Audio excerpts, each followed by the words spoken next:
everybody, it's Natalie with Treasures of Mini, and today this is the card that we're going to be making. I'm going to be using a stamp set called Cozy Christmas from Fawn. I actually got it last year and never got to use it.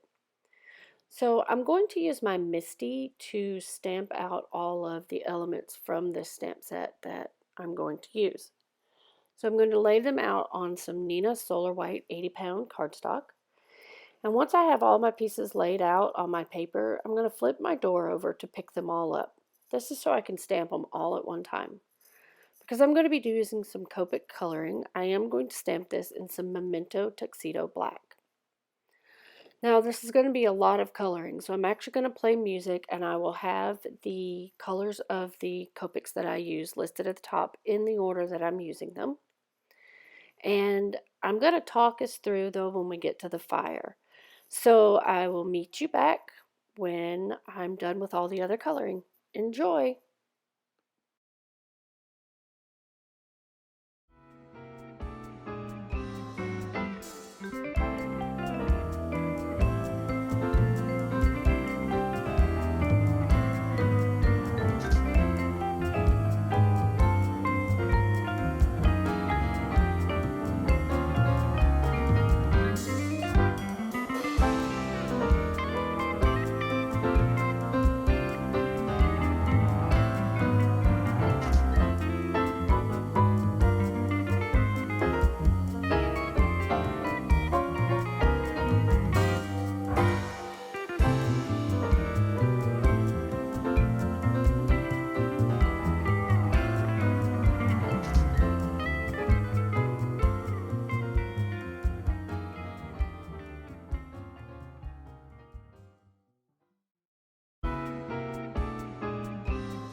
And a little bit of N0 and N2 just to add some shadows on the card.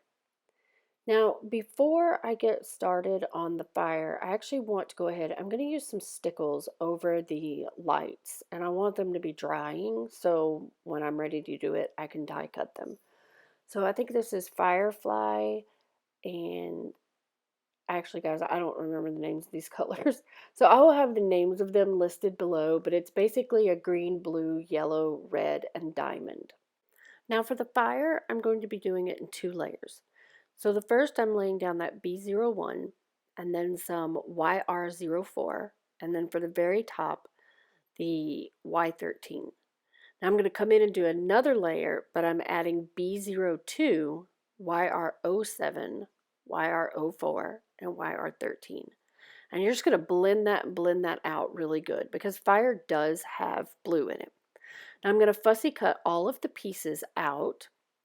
And then this is what's really going to make the fire look like fire. And again, I'll have the actual names to these stickles listed below.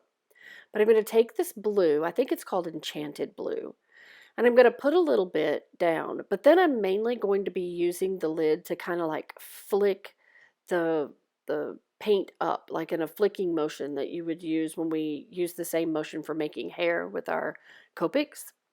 And then this is Christmas Red. I did remember that. I'm not sure what the name of this yellow is.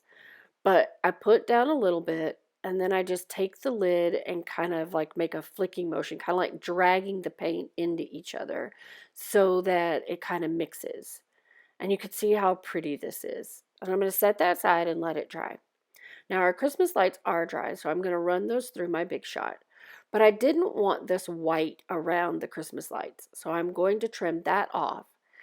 But I did not trim the actual string. I actually just left that big, and I took a green marker, Copic marker, and made it look like green Christmas lights.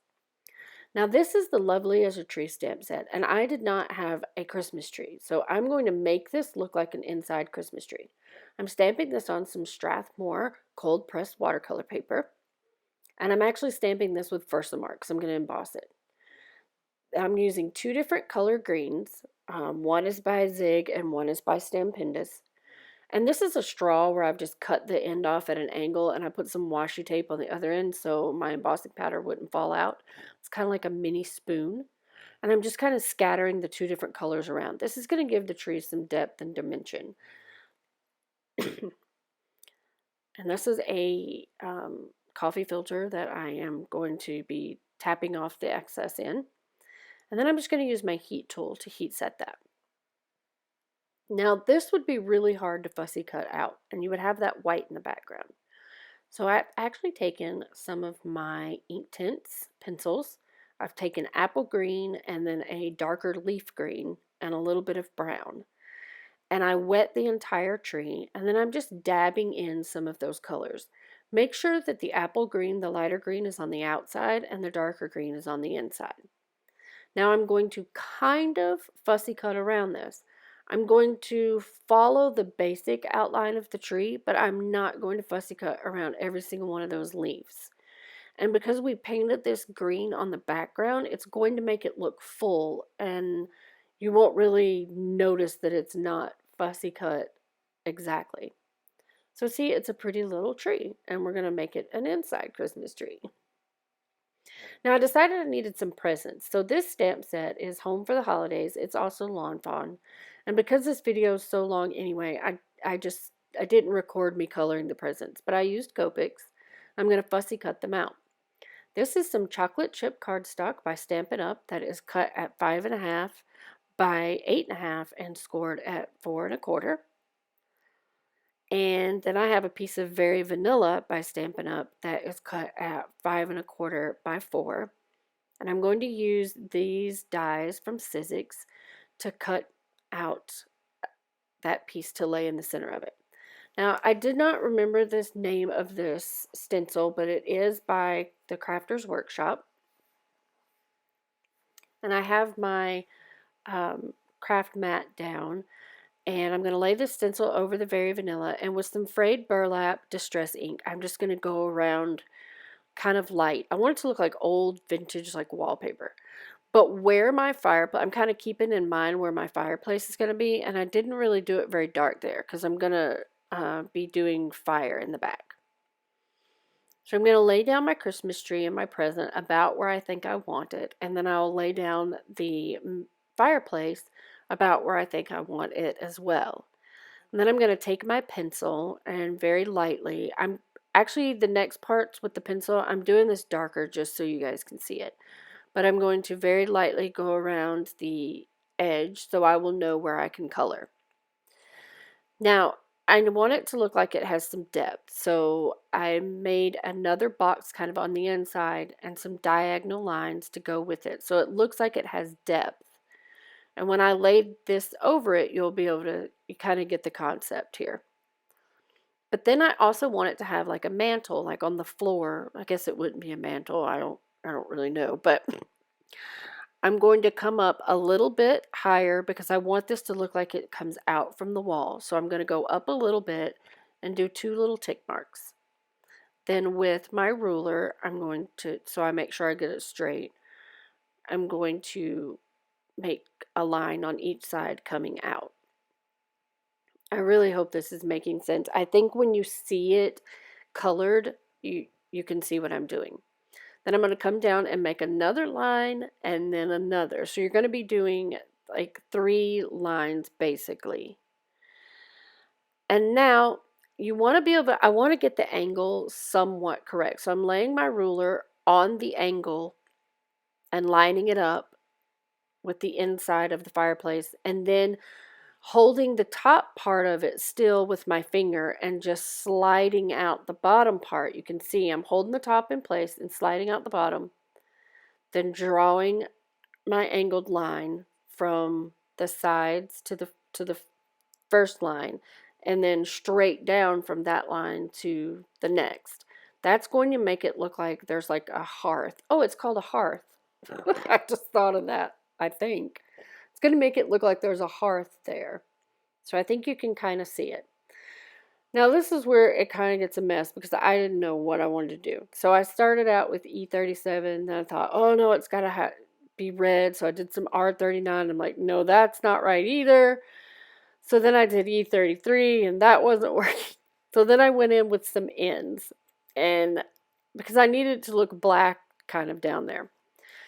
Now this is also a mess, and I wrote the letters on the side in the order that I used them, and I really did not know what I was doing. I knew that it needed to be yellow and bright in there, and I knew I didn't have a reference. I knew that it needed to be darker at the top than it was at the bottom. And these are the markers that I had in front of me, and I am really sorry, guys. If you need a more detailed on this, now that I've already done it, I can go back and do another one if you'll just leave me a comment and let me know. So I put all these R colors in here because I did them in the order that I used them, hoping maybe that will help. I will tell you my markers acted funny over the distress inks. I don't know if you can tell here, but they just don't look as smooth. It didn't ruin my marker, but it doesn't look the same. Now I wanted it to look like there was like fire flickering, and I just wanted to give it some texture. So with an E34, I just kind of did the flicking motion from the bottom up, and I think it looks really good. Now for the hearth, I think this will make it make more sense. You can kind of see in better detail what I drew with my lines. So the copics that I used are listed at the top, and it's basically the same idea and concept that I used when I colored the mantle back at the beginning. I am doing some line work to kind of go along with the angle to where it kind of looks like it could be like maybe brick. And you want it darker towards the back than you do towards the front, because that piece looks like it's set back, almost like the actual fireplace is set forward a little bit. So you can see what it looks like here.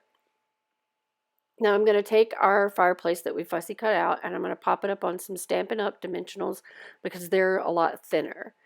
And now you can see how cool this looks. I just think it looks so neat. So I'm going to do the same thing with my Christmas tree. And then with the presents. But on the presents, I'm actually going to use some 3D foam dots because they are a little bit thicker. So, because I don't want it to be the same level as my tree. Now I'm doing the same thing with my fire, as well as the cookies and the letter to Santa. So those are all up on the Stampin' Up! Dimensionals. Now I decided to only use 2 of the stockings because the third one just hangs in the middle of it. But I didn't want those up on foam dots. I want them to look like they're actually hanging on the mantle. So I just used a little bit of Tombow Mono and just glued them down, one on each side. And I used the Tombow Mono for my Christmas lights as well. And I just put some glue around on the top of it, of the string. I didn't even put it on the lights. I just put it on the string part. Now I wanted to add something to kind of look like lights and or Christmas ornaments on the tree. So I have some rhinestones here that are already sticky on the back. And I'm just going to randomly place them. I chose kind of like a yellow, an orange, and a white. Or no, it's kind of an orangey, a red, and a white. And I also cut out a star with some glitter paper for the top of the tree. Now here's what it is. Here's our piece, and I'm going to use some Tombow Mono to glue it to the front of our card base. This is our card, and I absolutely love this card. I'm actually sending this to Christina Warner for her mail call for this month. I've never done that before, and this will be my first one, so hopefully you'll see it on her page as well. I'm adding just a little bit of glossy accents on some of the stockings and the presents. And I think that is going to be all for this card. I hope you guys really enjoyed it, and I really hope it made sense. If you need me to do the fireplace again in more detail, please leave me a comment and let me know, and I will. And I do apologize that I was kind of all over the place. But I will see you again in a couple of days with another card. And don't forget to give me a thumbs up if you liked it and hit subscribe if you're not already. And hugs and loves from my craft room to yours. Until next time. Bye.